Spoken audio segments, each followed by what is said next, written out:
Okay, and I think we're going to be calling another witness out of order. So Mr. Hernandez, on behalf of Rashad Murphy. Your Honor, thank you. On behalf of Rashad Murphy, I would call Dr. Michael Collins. Okay, very good. So let's let Dr. Eisenstein get his stuff packed up, and then you can step out.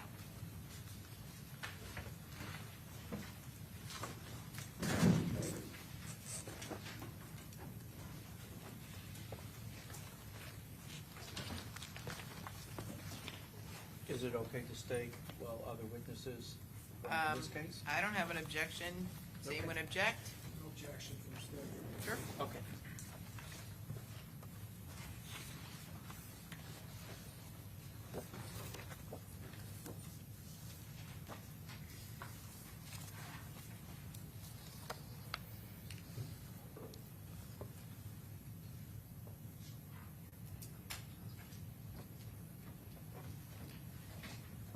Judge, can we approach really quick? Yep.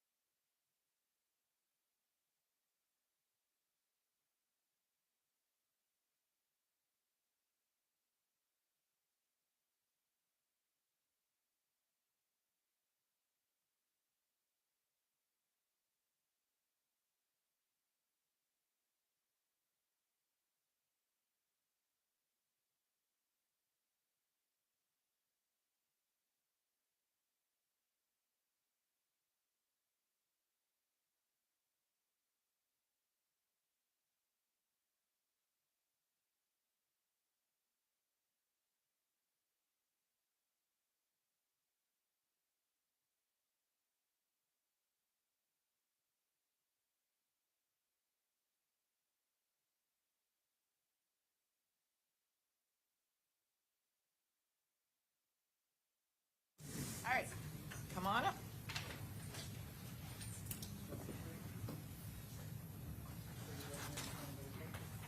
Do you solemnly swear or affirm that the testimony you're about to give in this class will be the truth, the whole truth, and nothing but the truth, so help you God?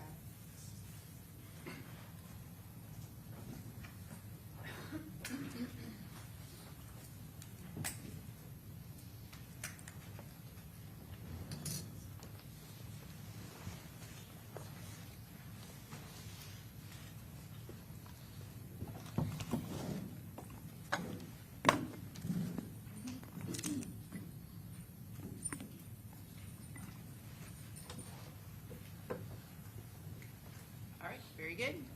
Ready to proceed? Go ahead. Thank you, Your Honor. Sir, could you state your name and your occupation? Michael Collins, licensed psychologist. And are you a forensic neuropsychologist? Yes, with specialty training, I'm allowed to practice in forensic and neuropsychology. Okay. And if you could please tell the jury what exactly is a forensic neuropsychologist? Hello. As a forensic neuropsychologist, I've met all the state requirements to function as a licensed clinical psychologist first and foremost, and then through education and training, I've completed requirements to practice forensic psychology as well as neuropsychology. So it's really just additional training, specialized training on top of the standard training to be a clinical psychologist. Dr. Collins, can you give us a brief history of your educational background? Yes. I received a bachelor's degree from St. Cloud State University in psychology with a minor in biology. I obtained a PhD in clinical psychology with specialization in neuropsychology from Nova Southeastern. I'm here in Florida. And then I completed a neuropsychology internship at the North Broward Medical Center. And I've completed neuropsychology postdoc requirements as well as forensic psychology postdoc requirements following my graduate school and formal internship training. And what is your, tell us a little bit about your work history, the experience that you've had, and how long have you been practicing as a licensed psychologist? I've been practicing as a licensed psychologist since 2015.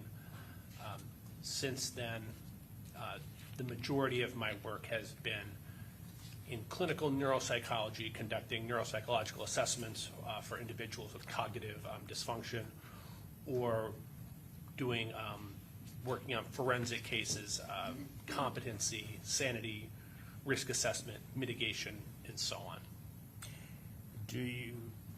Have you previously testified as an expert in the field of clinical or forensic neuropsychology? Yes, many times. Approximately how many times? I would say, if you include trials and hearings, probably in the neighborhood of 100 times. And were you asked to participate in this case by myself? Yes. Were you actually appointed by the court to testify and be a witness in this case? Yes. Can you tell the jury what it is that you were asked to do with respect to this case, and specifically with respect to the defendant, Rashad Murphy? I was asked to meet with the individual where he was in custody and complete a comprehensive psychological evaluation using both my skill in neuropsychology as well as my experience in forensic psychology. Were you provided some records to familiarize yourself with the case? Yes. And the defendant, Mr. Murphy? Yes, I was. Can you summarize what documents you were provided? There was several records from the Hillsborough County Jail. They were both medical records as well as some educational records from there, as well as an arrest record, and then just the appointment for me to join the case. Were you made familiar generally about the facts of the case? Yes. And were you also given information about the defendant, Rashad Murphy, and his background? Yes.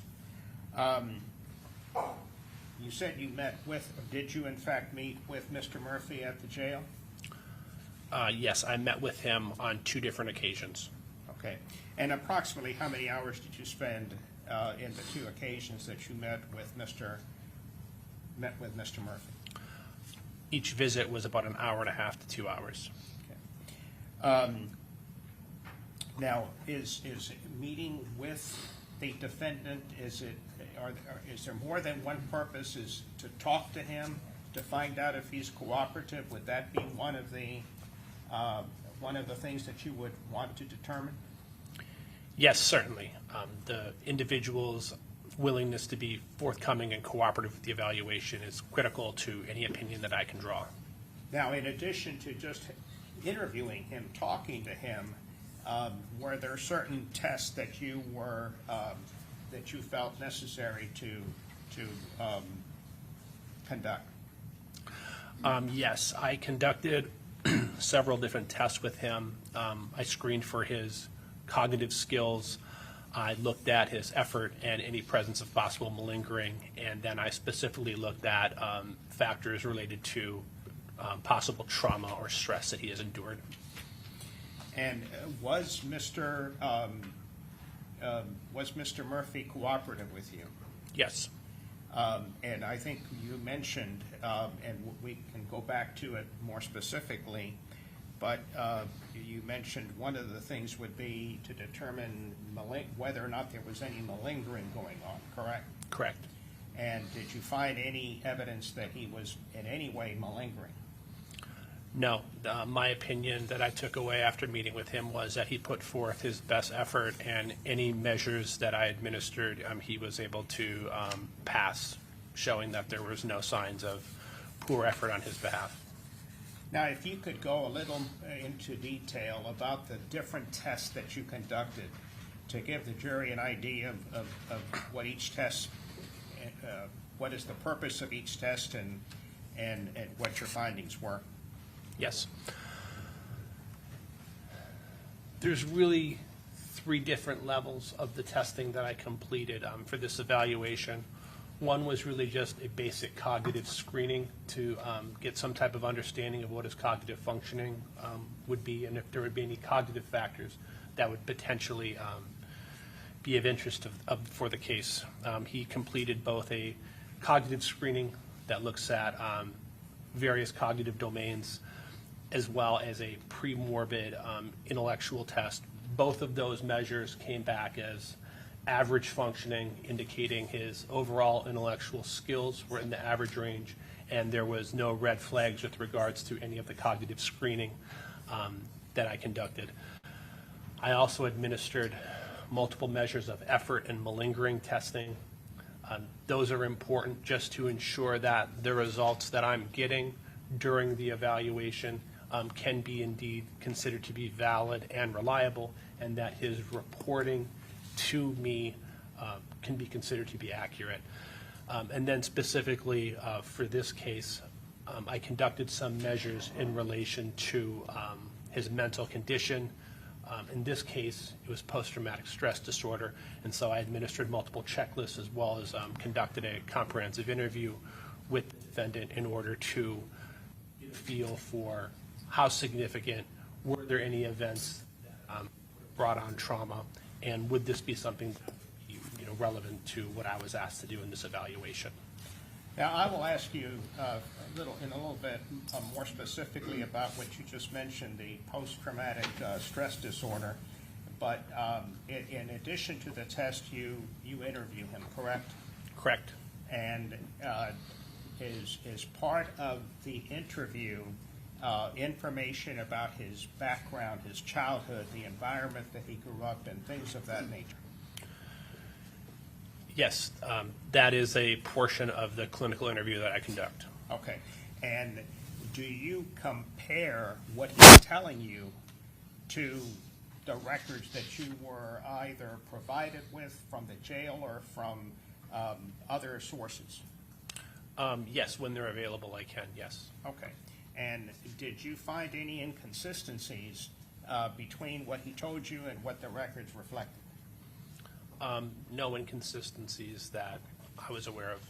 Now, what did you find out about the background that he grew up in, the environment, the community that he grew up in? His upbringing, I think, would be considered to be turbulent in that he was in an unstable household. His father was in his life for portions of his life. He had a good relationship with his mother, but his mother had substance abuse issues. She had a hard enough time managing her own well-being, taking care of herself, let alone trying to care for children. So his upbringing in his early years, I think, would be considered to be pretty turbulent. And then at one point, I want to say around the age of 8, he enters into the foster system, where that goes on for a few years. And then, based on what he reports, what I'm aware of, he was exposed to several more traumatic and stressful situations while he was in the foster care system. Before we get to that, what type of father figure did he have? His father was in and out of his life. His father had his own issues, I think, particular to mental health. There was also some concerns about his mother with mental health and also substance abuse issues. But from the way it was described to me is that his father was in and out of his life, and that his father could be abusive at times in the household. Abusive towards him and his mother? Yes. And at some point in time, did his mother have a remarried or had another significant other that became part of the household in which Mr. Murphy grew up in, the stepfather? Yes, I'm aware that there was a stepfather that was part of his life growing up as well. Was there also evidence of physical abuse during that relationship? Yes, that I'm aware of. Okay. Now, you mentioned foster home. Do you recall how old he was when he was actually placed in a foster home? I believe it was him and his younger brother were both put into foster care. I believe that he was in school at the time that he was taken from the school, brought into foster care. And then he was in that system for, like I said, multiple years. And he had described some of the families that he had lived with as being abusive towards him and his brother. So even after he was taken out of his house, his family home, and placed into foster care, did you determine that he actually had faced additional physical abuse while in foster care? Yes, physical as well as mental abuse.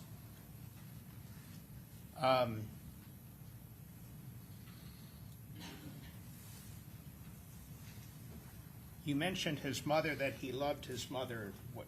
Were you able to determine if his mother had a drug addiction problem? From what I understand, his mother had both mental and substance abuse issues, and it impacted her, being a mother and her ability to take care of her children. Are you, from your records and from your interview, did you determine if Mr. Murphy had any male role model in his life? He was close with his grandfather, and I know that as he got older and he was involved in sports, he had a good relationship with coaches through high school.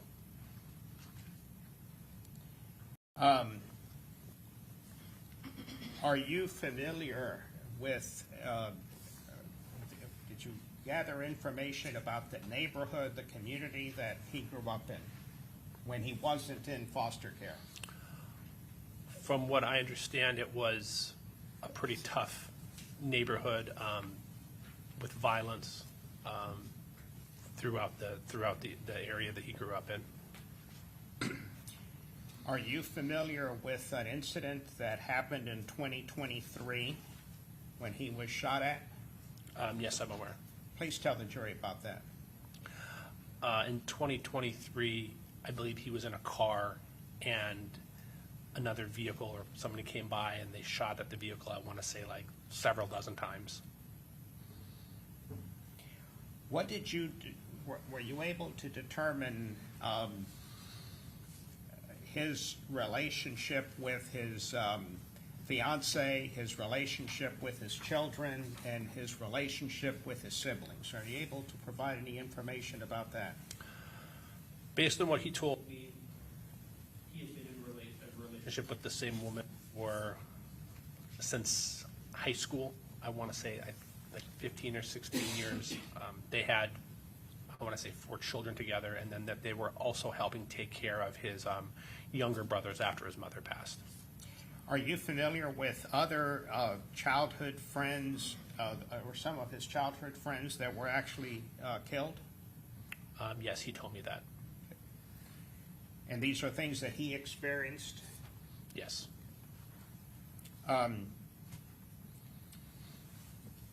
You mentioned, I think you said PTSD, or post-traumatic stress disorder. Please tell the jury what exactly that is. Post-traumatic stress disorder is a mental condition that's diagnosed by psychologists like myself as well as psychiatrists. It is a mental disorder that is unique to other mental disorders in that for PTSD there must be a known etiology. The known etiology is the stressful event that then perpetuates the symptoms after that. For PTSD, you need to experience the symptoms for a number of months, and it's considered to be a chronic condition in that it's not a condition that just goes away. It's like a disease. It's a condition that can act up and be severe but then, through treatment, through medication, it can start to remit and it can settle down and stabilize some, but a lot of that is really just depend on the type of treatment that the individual engages in. So PTSD, it's a mental condition. The unique part of it is that there's an etiology. There may not necessarily be a known etiology to other mental health conditions, but for PTSD, we're able to identify an etiology or multiple. Is that what you have or what is your diagnosis with respect to to Rashad Murphy after reviewing records and conducting tests and interviewing him? I diagnosed post-traumatic stress disorder. Now, I think you've already said, is it something that can be cured? I wouldn't say cured. It can be treated, and based on treatment, the symptoms can stabilize or they can remit, but you should really look at PTSD the way you look at any other type of disease, in that the disease state can have periods where it's more active and severe, and then with proper treatment, the condition can stabilize and become less severe. If you suffer from PTSD, is it something that can affect your judgment in making day-to-day decisions? Yes, it could.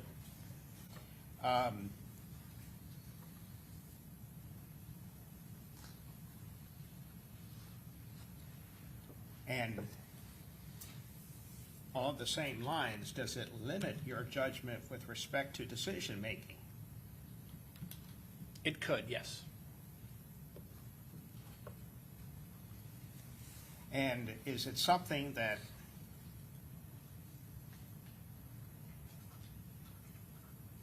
can limit insight into clinical conditions and legal problems? Yes, it could.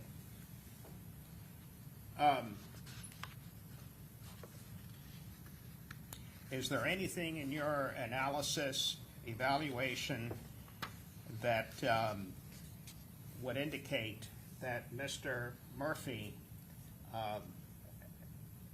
that this PTSD condition is something recent, or is it something that would go back to the childhood and all the trauma that he's experienced?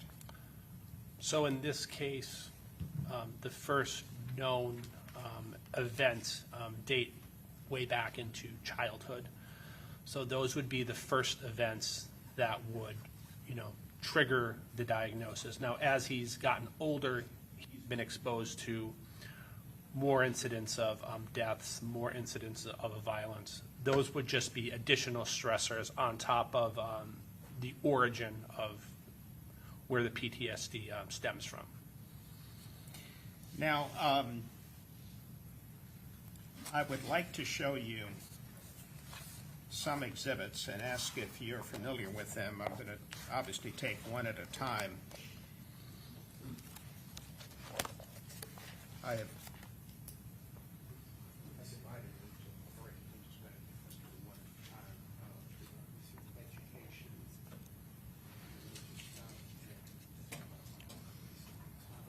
Yes, yes. No objection, Your Honor. Okay. Are you seeking May I to approach- admit? Are you seeking to admit? I am seeking to admit Defense Composite Exhibit 1, Defense Composite Exhibit 2, and Defense Composite Exhibit 3. Okay, admitted. May I approach the witness? Sure.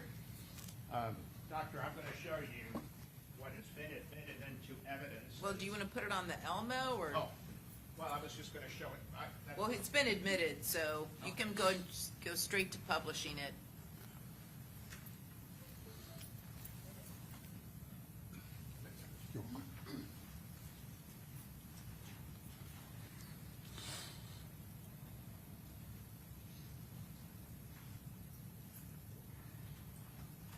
How do you adjust the size? I'm sorry. I took my glasses off, I wouldn't be like that. Okay. So that's why. Okay. If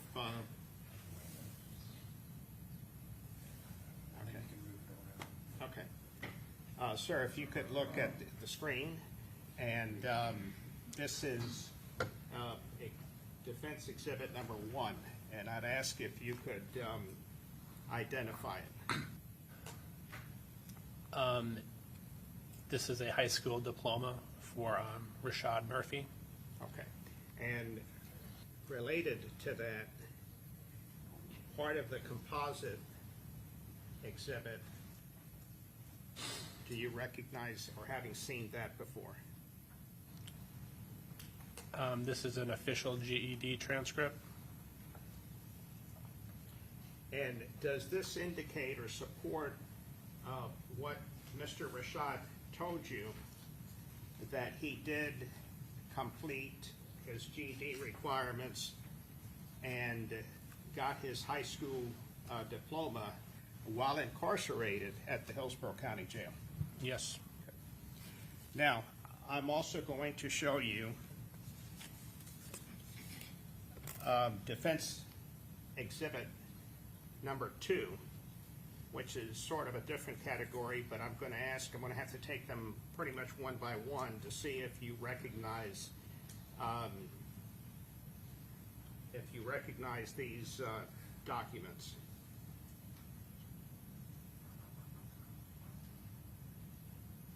Yes.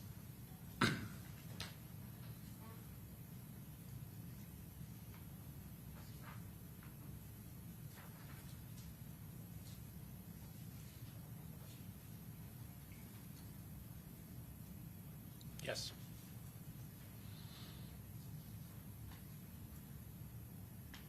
Yes.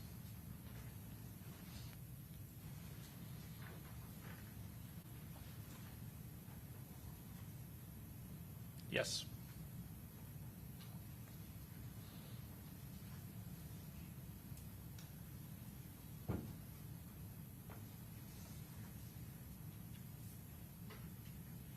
Yes.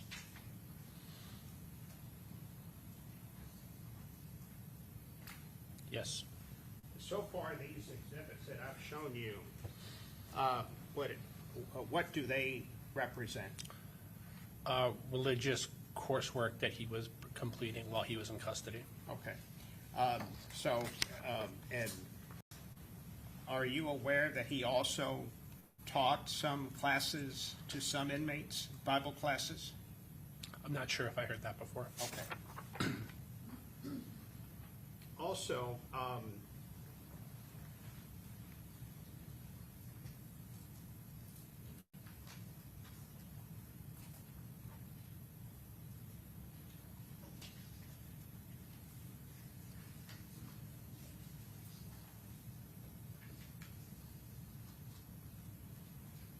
were there also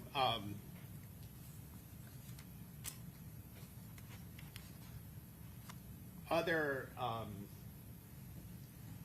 parenting classes and things of that nature that you're aware that he, Mr. Murphy, completed?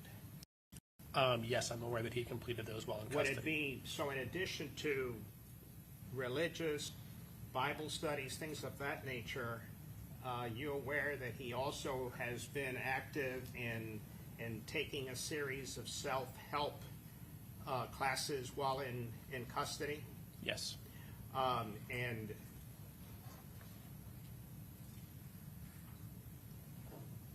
this is defense exhibit number 3. Does that suggest 15 hours of parenting skills instruction? Yes.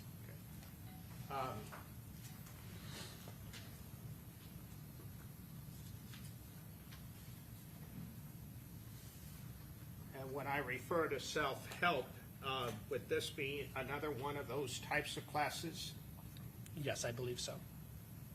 as well as this one being emotional regulation? Yes. And this one would be Alcoholics Anonymous for the general population? Yes. Do this activity that Mr. Murphy has participated in while in custody, would it suggest that he has taken as positive approach as you can when you are in custody?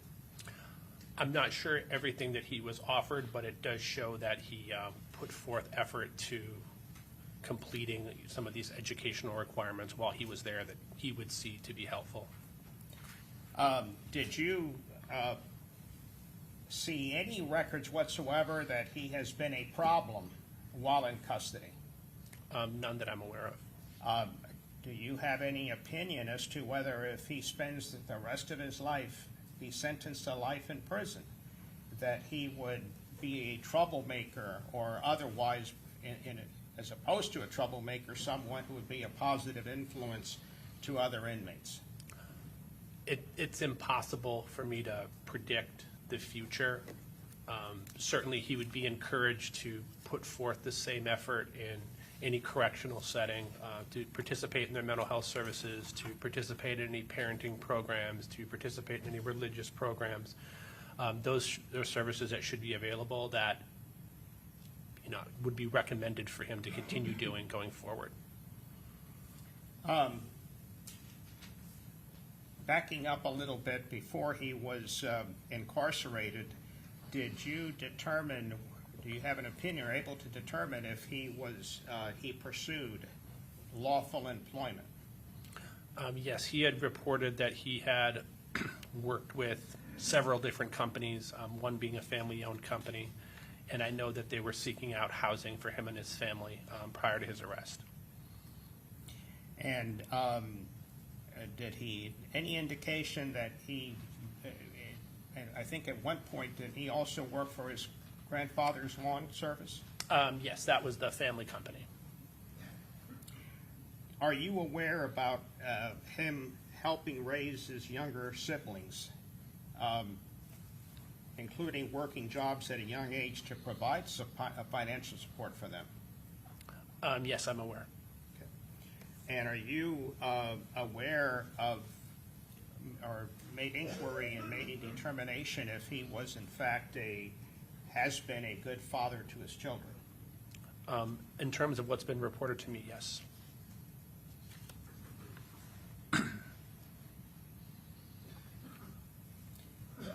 And are you aware, sir, that the defendant, Mr. Murphy, has no prior felony convictions? Yes, I'm aware. Now, and maybe you've answered it, but I want to make it clear. The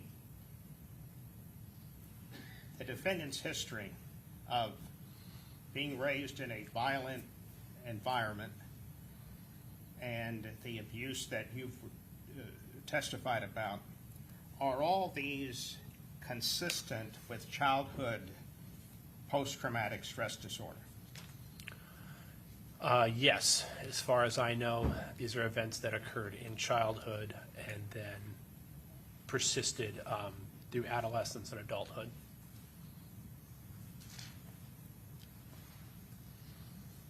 What type of treatment do you believe would benefit Mr. Murphy in his condition? There's really a couple of different options, one being more the therapy option, which I would certainly recommend an intensive individual therapy, trauma-informed with a licensed practitioner that's well-versed in treating PTSD and other severe anxiety and stress disorders. I would also suggest just a psychiatric consultation to meet with a psychiatrist and talk about what some of the possible effective medications that would be available for him. Now, sir, in addition to your diagnosis that you've already provided to the jury, in reviewing records, did you determine that this diagnosis of PTSD was already diagnosed by the Hillsborough County Jail? Yes, I'm aware.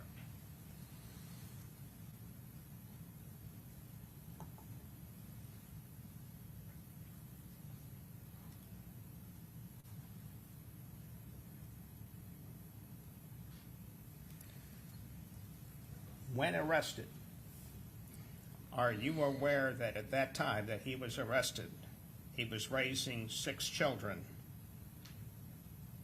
Yes.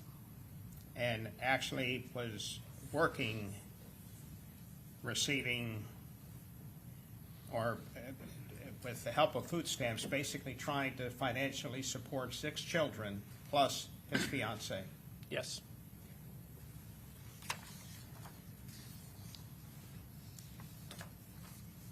I may have a moment, Your Honor. Yes.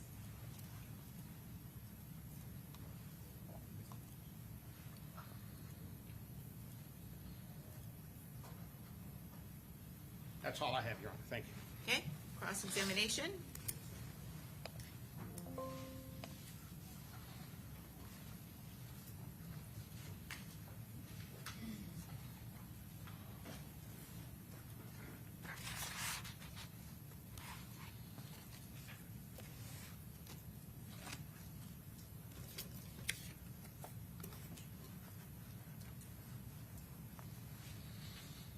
Good morning.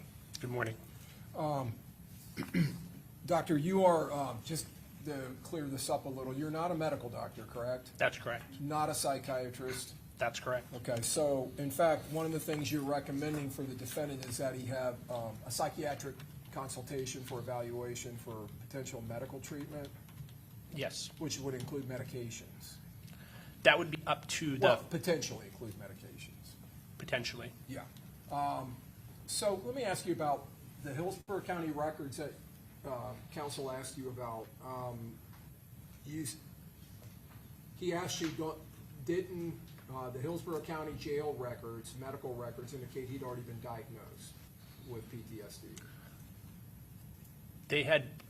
The records had shown that they had previously treated him for anxiety and depression. Okay. So, and that could be a result or a causative effect from PTSD. There's many overlapping symptoms between PTSD, a general anxiety disorder, a depressive disorder. A lot of the symptoms do overlap. Okay. Now, you would agree with me that depression is not uncommon in people who are incarcerated in the jail, awaiting trial, or awaiting sentencing. Certainly situational depression or adjustment disorders would be common for individuals that are, maybe in custody, they have pending legal situations and whatnot. Right, so that's a common diagnosis in a jail setting, like the Hillsborough County Jail or the Broward County Jail from your home county? Yes, you're going to see a lot of those types of mental health conditions treated in those settings. Right, that's something not uncommon and not unexpected for someone in Mr. Murphy's shoes who was facing trial on a capital murder case, correct? That's correct. In fact, Mr. Murphy told you, and you indicated in your report, I just need to find where I highlighted it.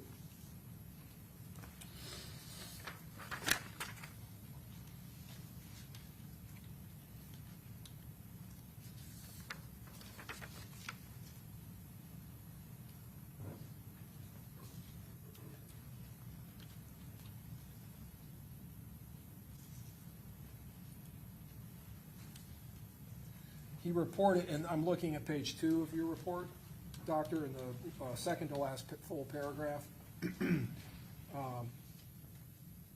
He indicated with regards to his medical issues, he reported he is healthy with no serious health problems. He reported his primary stress now is in relation to his legal case, right? That's correct.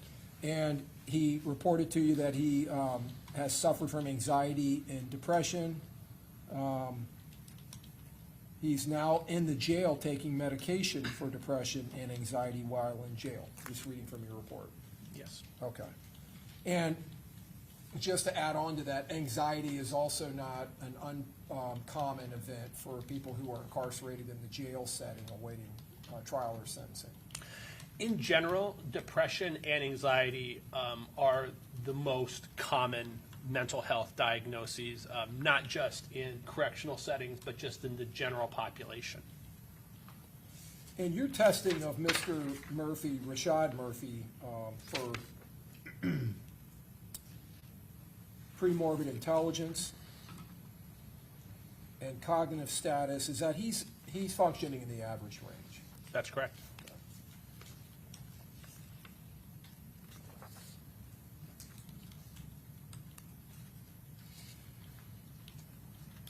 Mr. Murphy also reported to you that prior to his arrest, and this is what you have in your report, I'm sorry, let me draw your attention, page 3 of 7, Okay. that he was fully independent when he was out in the community before his arrest. Correct. You've indicated he drove a vehicle and he could support himself, Correct. and he could support his family independently, is what you wrote in your report. Correct.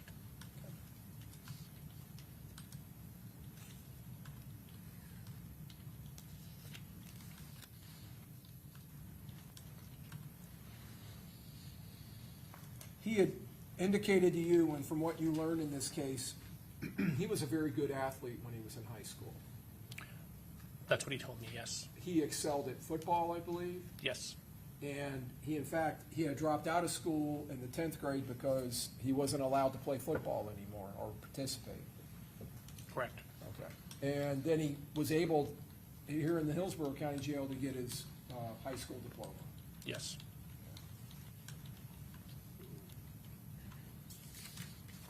As far as his work as an adult, he indicated to you that he has worked for his grandfather's business, a family-owned business, doing construction, plumbing, and I believe some lawn services.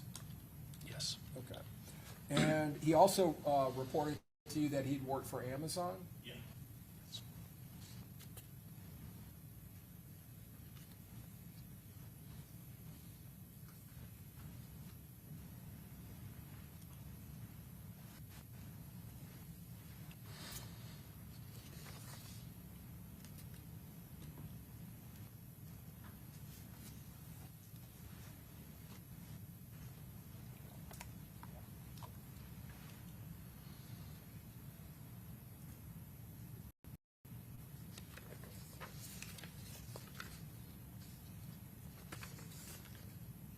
You did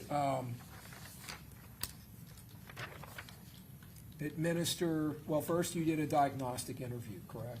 Correct. And you made behavioral observations. You administered the pre-morbid intelligence test, the word choice effort test, the reliable digit span test, and then a brief cognitive status examination. Is that right? Yes. You also administered the Miller Forensic Assessment of Symptoms test. Yes. Went through a life events checklist with him, Yes.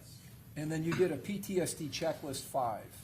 Yes. Now, is that going through the 5 diagnostic criteria from the DSM? Yes. Okay. How many diagnostic criteria are there in the DSM-5? TR, I would assume you're utilizing. The one that I have here is the DSM-5. That's fine. Yeah, there's several different there's a criteria A, a criteria B, C, D, E, F, and H. How many of the criteria are you finding in this case with Mr. Murphy? So for each criteria, or excuse me, for each area, there's a certain number of criteria that are met. So for example, with criteria A, exposure to actual or threatened death, serious injury, sexual violence, I found that he had both witnessed and experienced episodes of life-threatening violence in his lifetime, dating back to childhood as well as some episodes in adulthood. How many criteria are underneath that subheading? There's 4 different possibilities. You don't necessarily need to have all 4 of them, but there's 4 different ones. Directly experiencing, witnessing, learning about traumatic events, and then experiencing or extreme exposure to the aversive details of a traumatic event. Okay.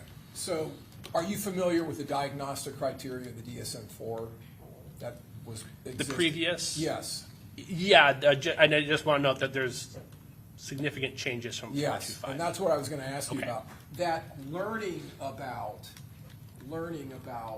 traumatic experiences, that is an expansion of the DSM-5 that didn't exist in the DSM-4. Is that right?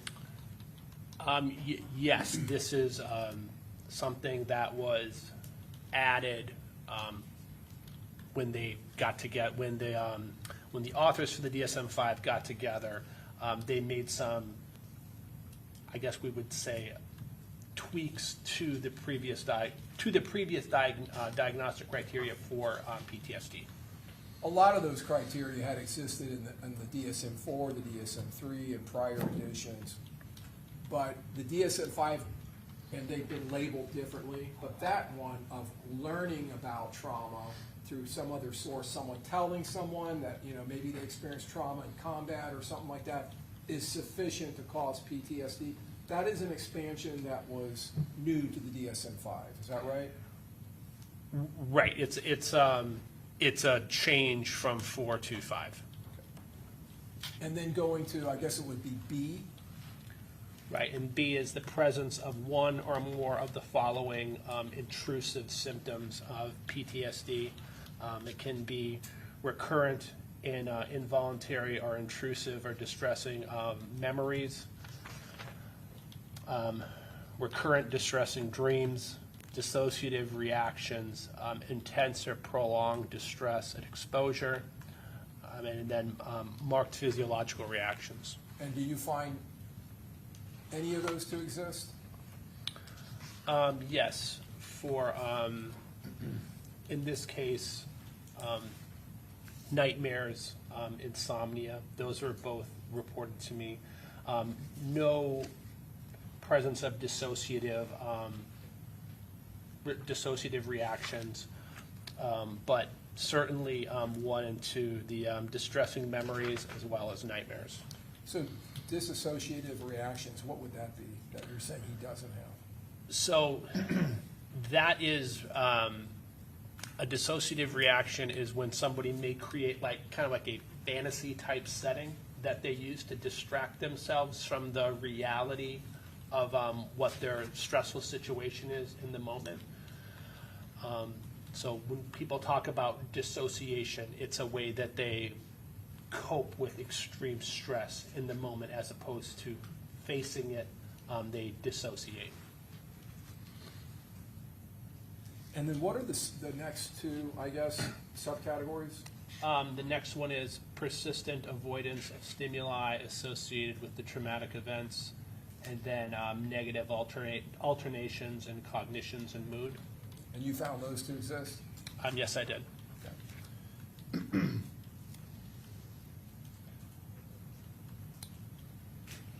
Now, you were provided some records. You were provided educational records and medical records from the Hillsborough County Jail staff, correct? That's correct. And we saw some of that here. We saw the diploma where he was able to get his high school diploma while in the jail. Yes.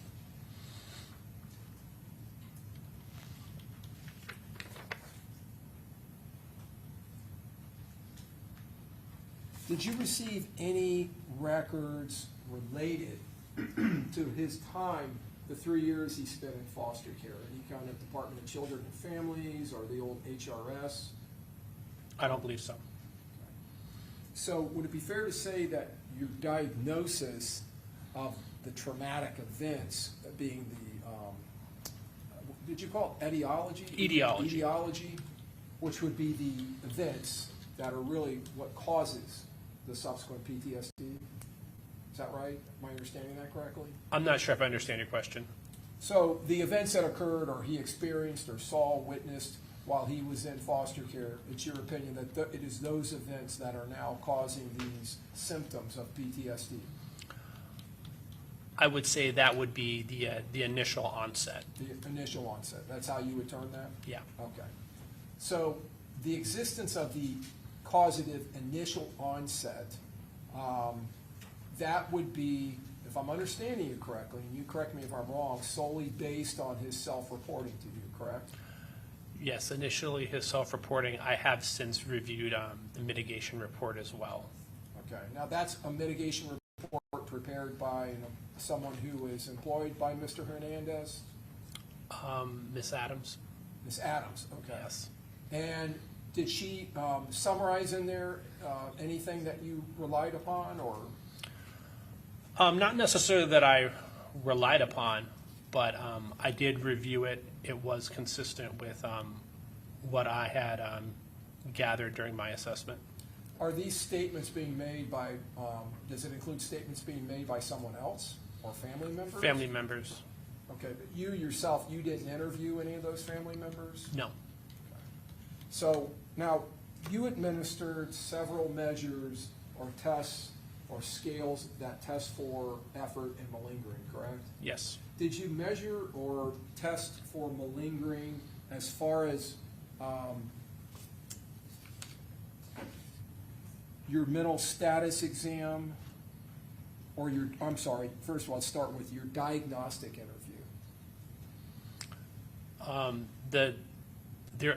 The diagnostic interview is really just based on my interview with him as well as substantiation from any other records.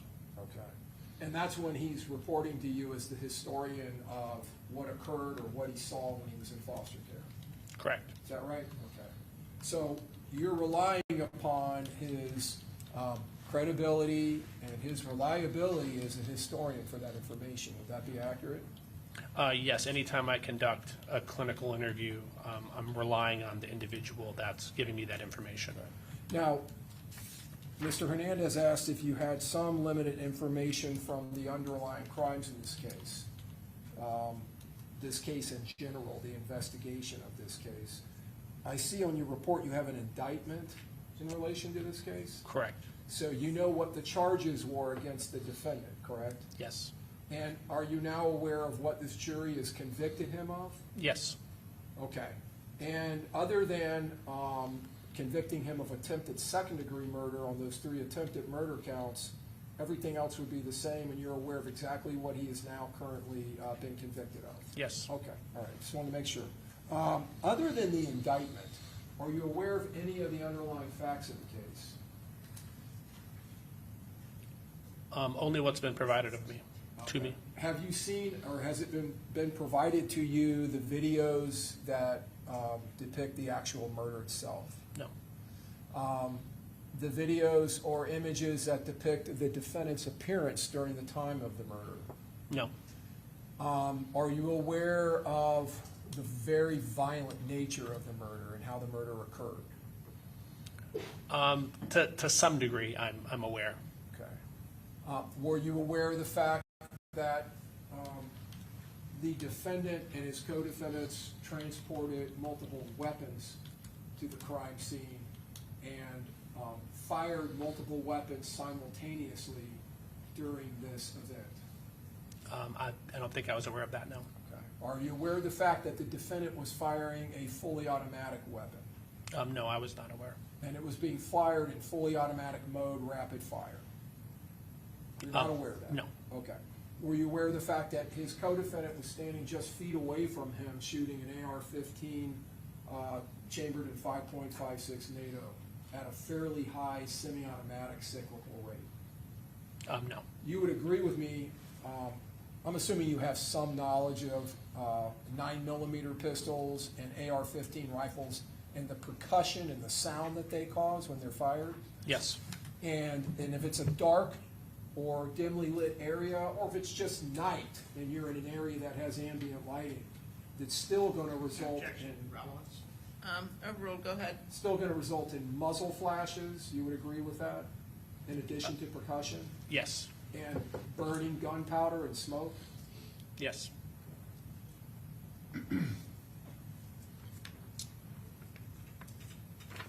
Are you aware of the fact that the defendant, after this murder, after leaving the city of Tampa and returning back to Jacksonville, to his home city, that he shortly thereafter drove one of the vehicles used in the murder and fled the state? No. And were you aware, or were you given any of the details about the subsequent interview of the defendant that occurred at the Jacksonville Sheriff's Office? No. Now, if a defendant is interviewed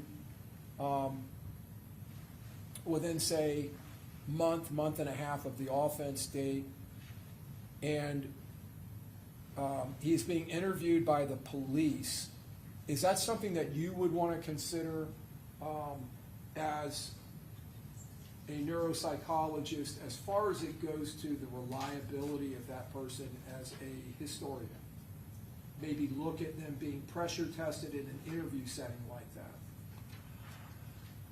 You know, in terms of records, I'm always open to review any records. The degree to which they're going to impact my opinion, I don't really know until I see them. Okay. Now, the records, those records were not provided to you, correct? Correct. All right. And there was no request made by you or your office for those records, right? Correct.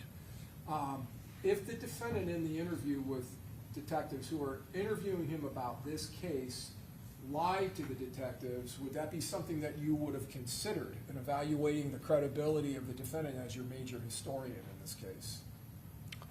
It could be based on what the information was. Okay. And if the defendant lied to the police multiple times and then started changing the lies to comport with evidence he was being confronted with, would that also potentially be significant? It's hard to say how significant it would be on my opinion, because my opinion is rooted in his mental health condition. So whether that would relate to any mental health issues that I'm exploring during my evaluation, it's just, I can only say maybe. You would agree with me that the depictions of what occurred, the etiology, am I saying that right? Etiology? Etiology, yes. The etiology of this PTSD that you've diagnosed the defendant with, what he actually saw and experienced is coming directly from the defendant's mouth. You may have some documents where he has told other people something similar. Is that right? I'm not, what's the question? Well, let me rephrase. The major source of it is the defendant. Yes. Anytime I'm conducting an evaluation with a person trying to determine their condition, my primary source is going to be that individual, their responding, their results, their information, and whatnot. The defendant, just jumping, I don't mean to jump around, but going back to what he related to you about school, he told you he got good grades, right? I believe so, yes.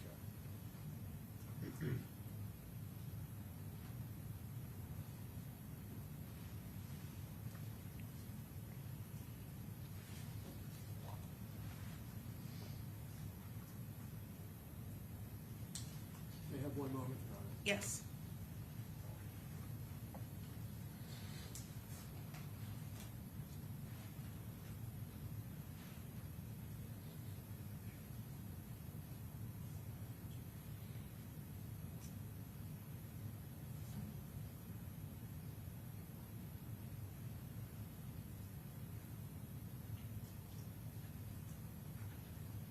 Thank you, sir. I have no further questions.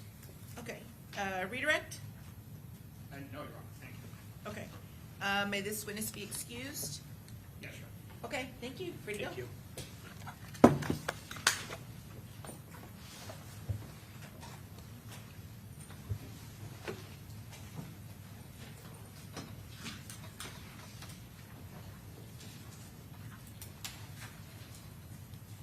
All right, very good. Members of the jury, it's a little after, it's 12:05, so we'll go ahead and take our lunch recess. We're going to reconvene today at 1:30, all right? So just remember my previous instructions. Don't talk to anybody about anything related to this case. Don't read, watch, listen to any news or social media posts. See you back here at 1:30. All rise.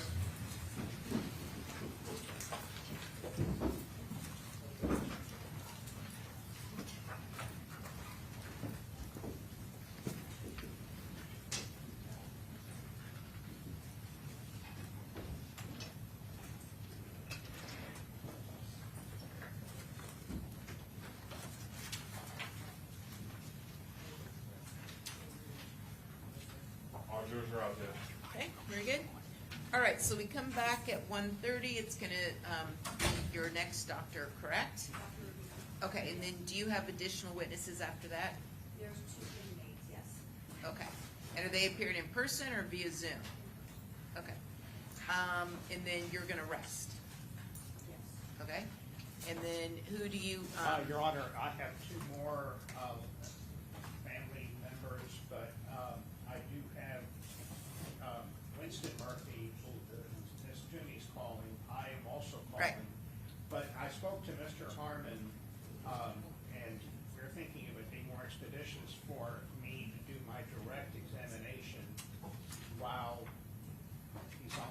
Yeah, we talked about this yesterday, that's fine. Yes.